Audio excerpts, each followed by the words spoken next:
The first image he never told anyone about was of 3 children on the tarmac in 2019. He said that for him, it was the image of unhappiness, and also that he had tried several times to link it to other images, but it never worked. He wrote me, "One day I'll have to put it all alone," in the beginning of a film, with a long piece of white leader. If they don't see unhappiness in the picture, at least they'll see the white.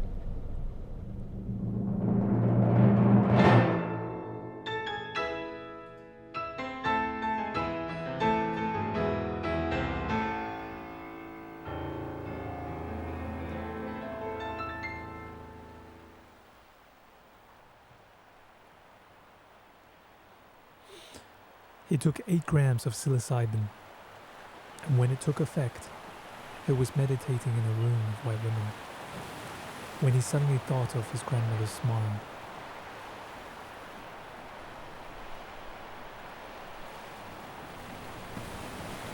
"Oh, it's a disaster," his mother said when he called her.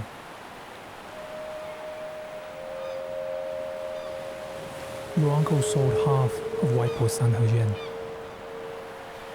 all to pay off his gambling debts, and they're going to demolish the house, right down the middle."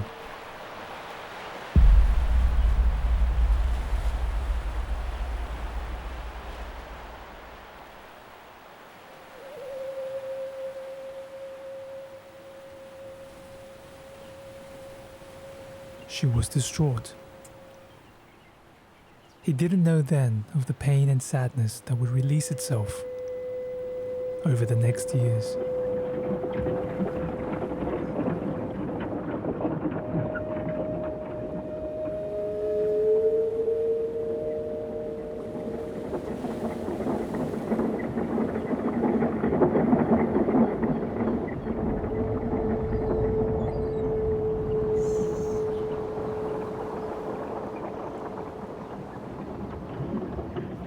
Can the subaltern speak?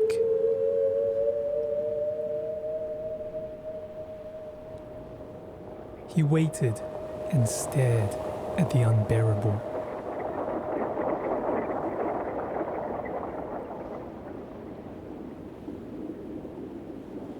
The unwatchable reality.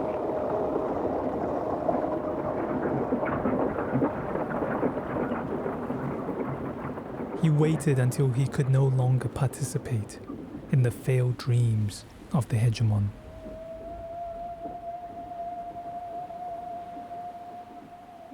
He wanted to see his pain.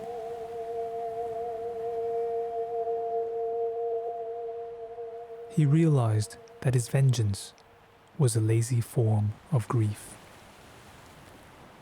This is a film of failure. This is a film that circles and circles around the rim. A collection of waste.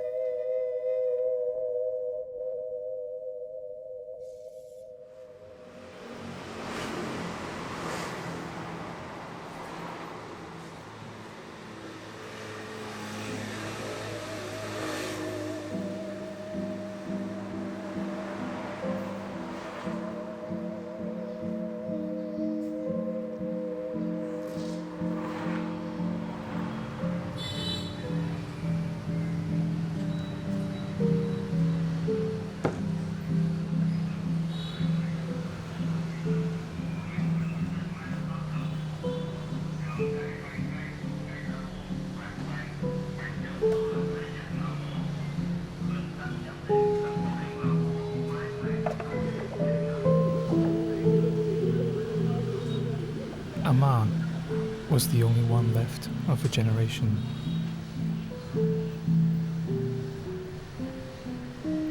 They stationed themselves here.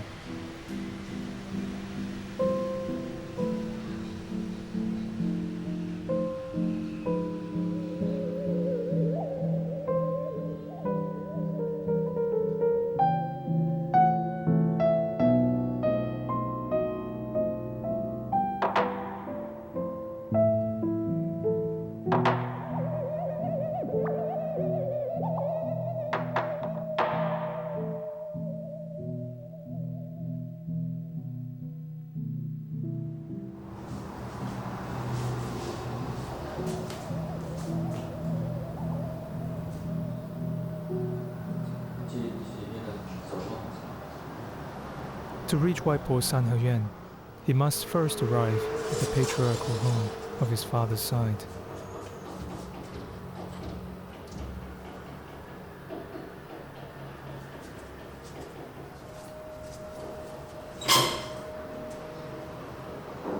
This is his father, Agong's house.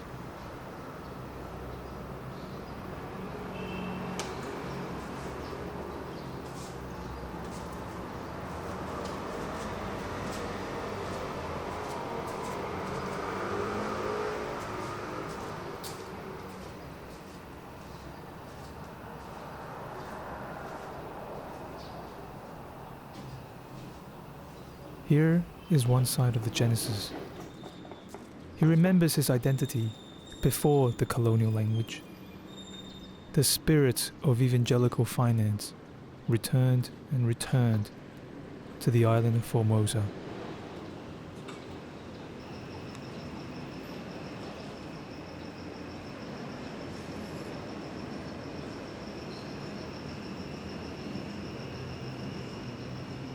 Agong was an entrepreneur. After farming, he managed a factory and produced commodities that supplied the world.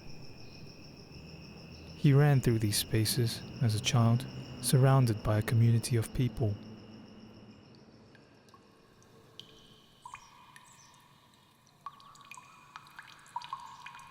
It's all gone now, a placeholder of memory, left contained.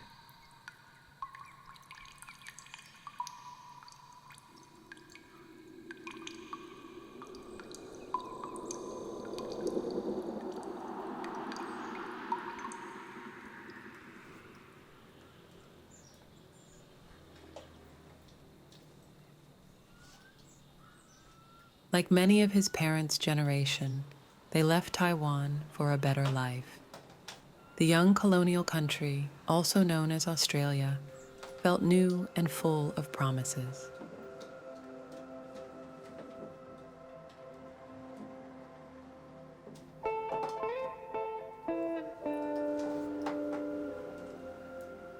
But he wasn't prepared for the alienation from his family, from language, from culture, and from himself.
This here is the stream that divides his parents' homes. It is easy for souls to get lost in these rivers after death. His father would talk about the fish they used to catch in these streams. Now it reeks of chemical waste. Cars drive fast along the highway at dizzying speeds, past places no one remembers. This is the Sanheyuan. He associated with Waipo, his mother's mother. This courtyard was the site of his primal nightmare. He dreamt of White Paul's home. In the courtyard, a fight broke out. His entire family was caught in a fight with the police. He arrived with his parents to the Sanheuyen. His mother and father leaped out of the car and joined the fight. He watched with horror from the back seat as a smiling policeman approached from the fight, reached behind him and grabbed a gun. The policeman looked kind. But who was the gun for? How did he know?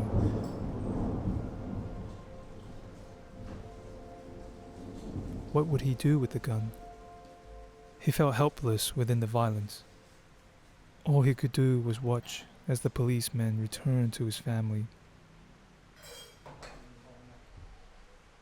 His mother came back for him, grabbed him, and they ran away as an oncoming truck sped towards them.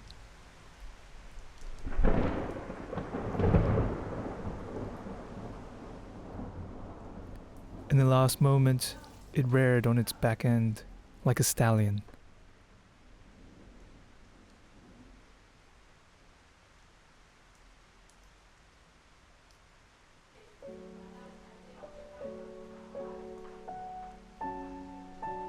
This is the site of the demolition. As he stood, a slave to his camera, he wondered about the imperialism codified in the bricks. What internalizations of hidden masters are sold and consumed in ever-renewing forms of consumption? He became obsessed with the words not spoken. For that, in the invisible, as he circled and circled, unable to pierce at its heart.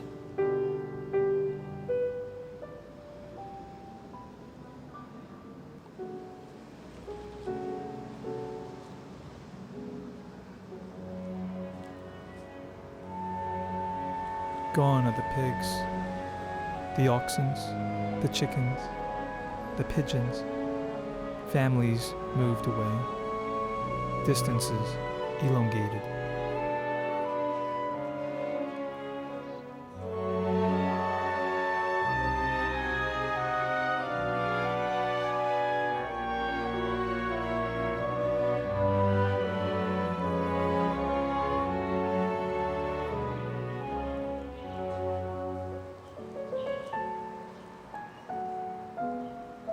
He felt guilty that he was hoping that the demolition would indeed happen before he ran out of money.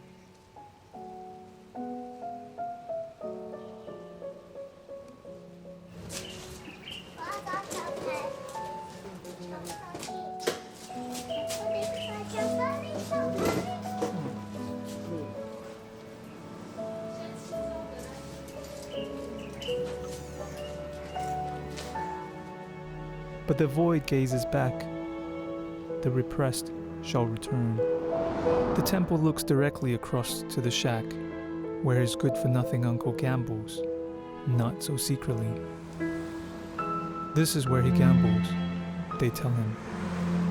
Every family has a scapegoat. Don't end up like me, his uncle would tell him, smiling. When are you getting married? He would ask. He never understood his uncle's peaceful acceptance of his shame. This is his half, which he sold to the developers without the family's counsel.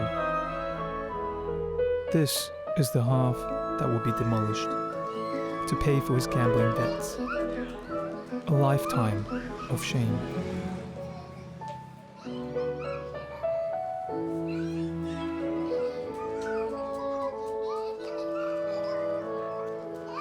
Here is where the gaze is situated, that which stares into nothing.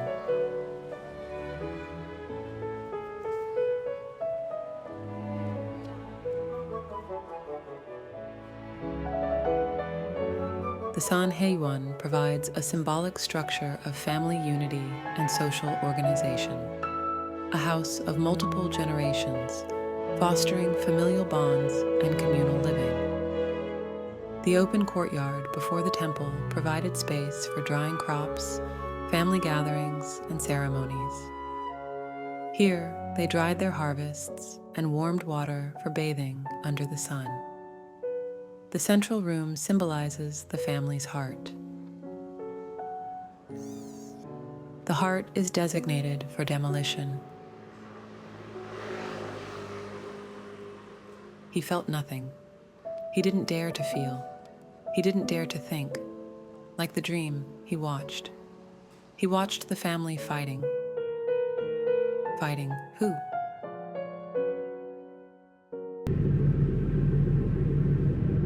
After he filmed the scene, tears took him by surprise.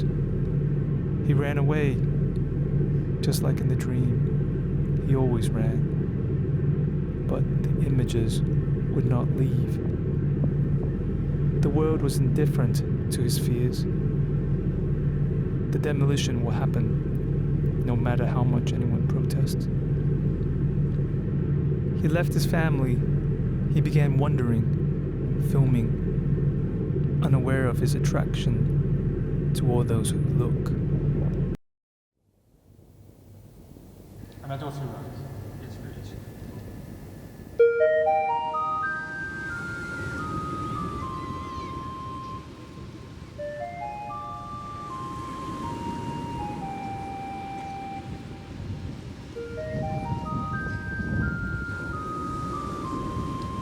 Time creeps on ceaselessly.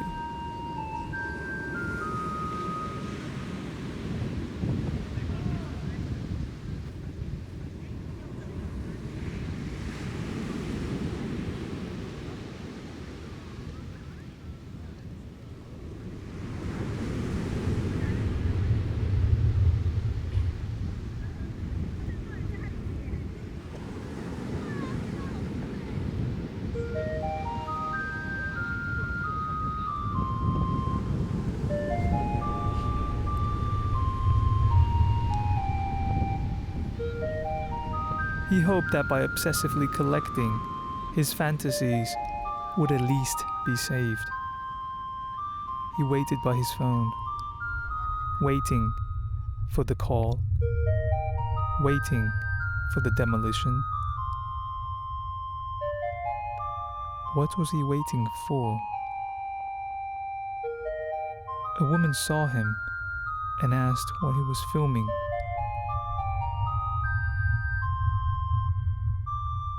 Taiwan, he said.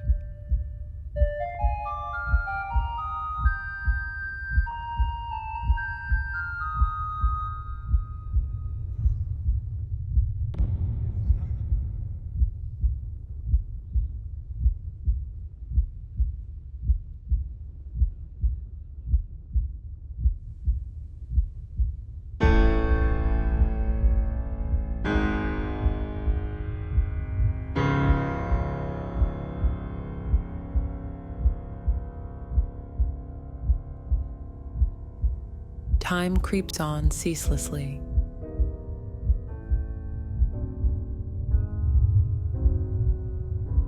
He hoped that by obsessively collecting, his fantasies would at least be saved.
He waited by his phone, waiting for the call, waiting for the demolition.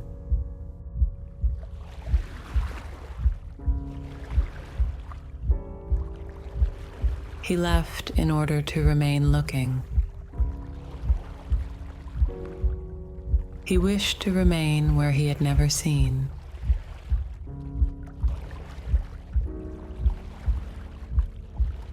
He used to dream of flying effortlessly away, floating above and beyond, until one day he dreamt of returning to the ocean. As he approached the littoral, he witnessed giant, inflated planes without wings. Grounded, he dropped to his knees and cried.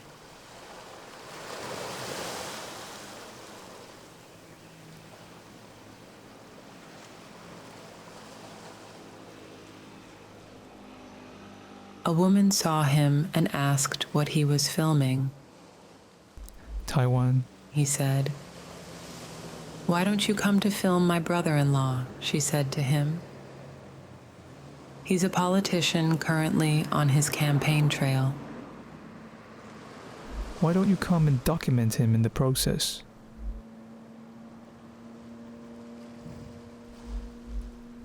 And that's how we met Zhang Shen Yao.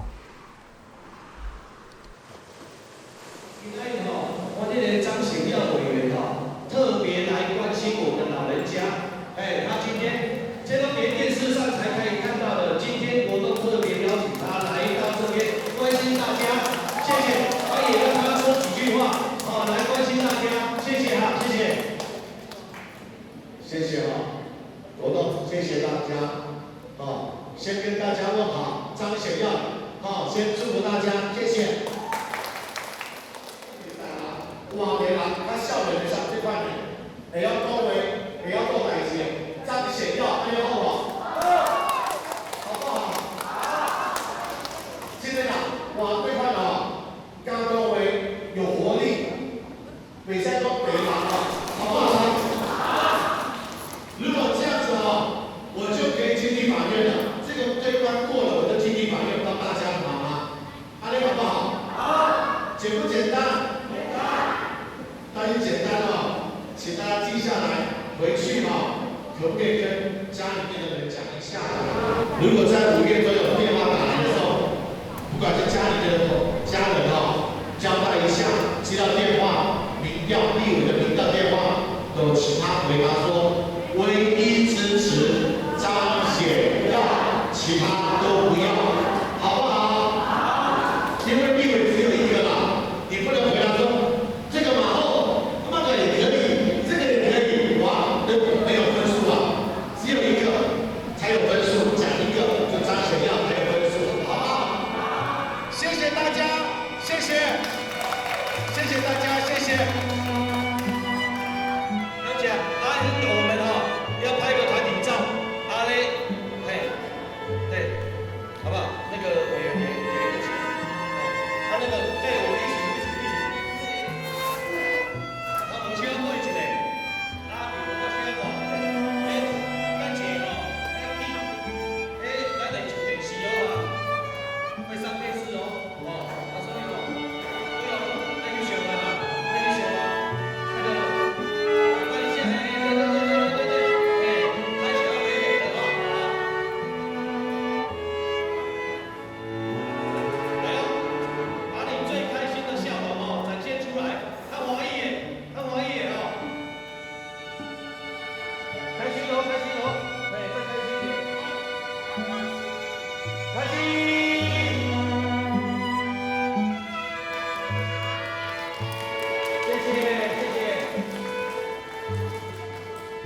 下。来，谢谢大家，站。